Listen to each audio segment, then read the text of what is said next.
प्रतिदिन सकाळे ए 5टी छोट काम करूछंती कि न करिले आज ठारू आरंभ करंतु। टिप्स नंबर 1 सकाळर आलोक उठिबा परे किछि समय सकाळर प्राकृतिक आलोकरे रुहंतु। यह शरीरर दैनंदिनिक रूटीन को सुसंगठित करिबारे सहाय्य करे। टिप्स नंबर 2 पानी सकाळर ही पानी पीबा अभ्यास करंतु। दिन सारा पर्याप्त पानी पीबा हेउची भल स्वास्थ्य रे एक सरल अभ्यास। टिप्स नंबर 3 मूवमेंट करंतु सकाळे 10 रु 15 मिनिट चलंतु, स्ट्रेचिंग करंतु किंबा हल्का मूवमेंट करंतु।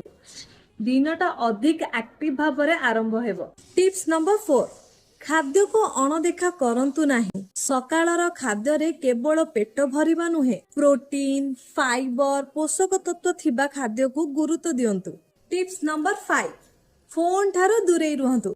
उठिबा सहित फोन धरिबा परिवर्ते प्रथमे निज शरीर और मन को समय दियंतु। स्वास्थ्य पाई सबु बेले बड़ परिवर्तन दरकार नाही। छोट अभ्यास प्रतिदिनर कंसिस्टेंसी एही दुईटा ही बड़ परिवर्तन आनी पारे। एही बड़ी वेलनेस टिप्स पाई फॉलो